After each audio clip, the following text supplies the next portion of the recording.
सम्राट इन्फॉर्मेशन पत्रिका प्रस्तुत स्वातंत्र्याचा अमृत महोत्सव आणि महात्मा गांधी जयंतीनिमित्त विशेष कवि सम्मेलन प्रस्तुत करता सम्राट इन्फॉर्मेशन पत्रिका। श्रोताओं नमस्कार। आज़ादी के अमृत महोत्सव पर अपने पावन शहीदों को प्रणाम करते हुए गांधी जयंती पर और हिंदी पत्रिका सम्राट इन्फॉर्मेशन प्रस्तुत हम एक भव्य कार्यक्रम लेकर आपके सामने प्रस्तुत हुए हैं। हमारी टीम में देश के जाने माने कवि और कवित्री शायरा उपस्थित हैं। इस महायज्ञ में, महाकुंभ में, कवि सम्मेलन में हम आगे बढ़ते हैं।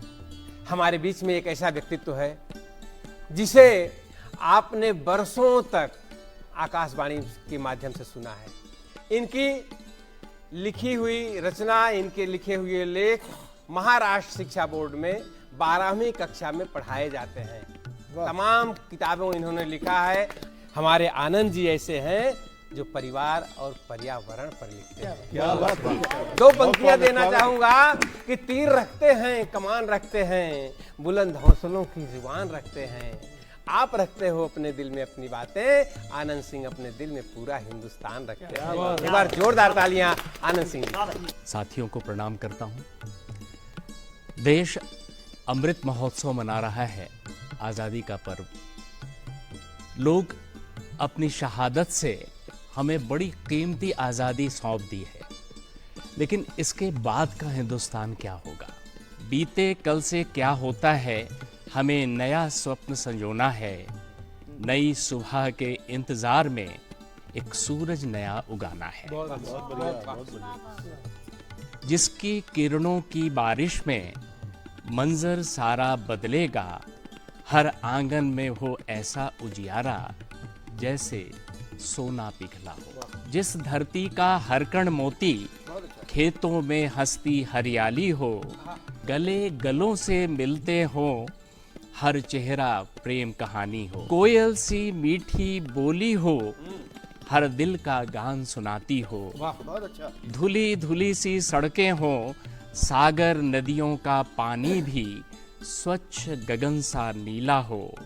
देश मेरा ये ऐसा रंग रंगीला हो। देश मेरा ये रंग रंगीला हो। दो पंक्तियां प्रस्तुत हैं। मैं तुम्हारे दरवाजे पर अपने कुछ शब्द रखता हूँ, तुम भी मेरे दरवाजे पर अपने कुछ शब्द रख दो।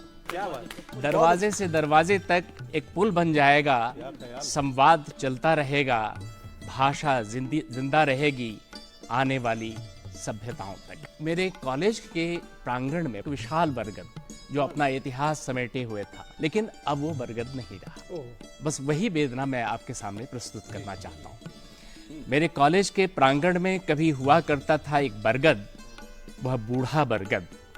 जब जवान था, उन दिनों अपनी बाहों में नवजात कोपलें भरकर देखता आकाश की ओर तो और भी हरिया जाता। वाह वाह वाह वाह। उसकी फुनगियों पर बैठी चिड़ियां जब गाया करती तो वह अलौकिक मद में झूम उठता। अब देखिएगा, अपने आवारा समय के साथ उसकी घनी छाया में कह कहे लगाती हमारी टोलियां जब बैठा करती, सुनकर बरगद भी मुस्कुराता। समाधि लगाए धरती के माथे को सहलाती उस बूढ़े तपस्वी की फैली जटाएं शिक्षा के प्रसार का प्रतीक भी बनी। समय का मौन शिलालेख भी था वह, मेरे कॉलेज के प्रांगण के बीच खड़ा वह बरगद। एक दिन न जाने कैसे वह उजड़ गया। विकास की आंधी थी या विकास की अग्नि में वह जल गया। कब, क्यों, कैसे, क्या हुआ, ये प्रश्न अब तक अनुत्तरित है। किस कीमत पर बरगद को हटना पड़ा, बरसों का इतिहास पलों में सिमट गया। मेरे कॉलेज के प्रांगण का वह बूढ़ा बरगद अब नहीं है, न जाने कहाँ होगा। उसकी अस्थियां भी कहीं जिंदा होंगी, अपने नए रूप, नए रंग, नए कलेवर में, किसी दरवाजे, चौखट या मेहराबों की शक्ल में, या मैं इलाहाबाद से हूँ, तो या इलाहाबाद की सर्दियों को पिघलाने में शहीद हो गए होंगे उसके अंजर पंजर किसी अलाव में। हो सकता है खेल रही हों बच्चों की नन्ही उंगलियां उन्हें खिलौना समझकर। किसी बुढ़ापे का पांव भी तो बन सकती है।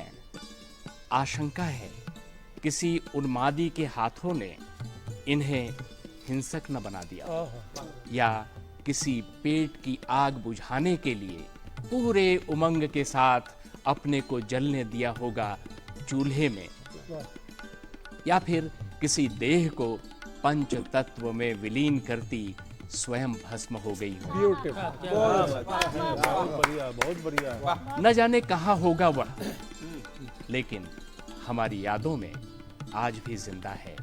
मेरे कॉलेज के बीच खड़ा था जो बरगद, क्या कभी फिर से उगाएगा मेरे कॉलेज के प्रांगण में वैसा ही एक जटाधारी बरगद।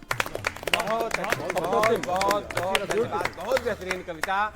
ऐसी कविता की दो पंक्तियां मुझे हमारी याद आ रही हैं कि मंदिर मस्जिद क्या दे देंगे, ये तो भेद बढ़ाते हैं, आओ पेड़ लगाएं हम सब जहां परिंदे प्यार लुटाने आते हैं। बहुत बेहतरीन बेहतरीन।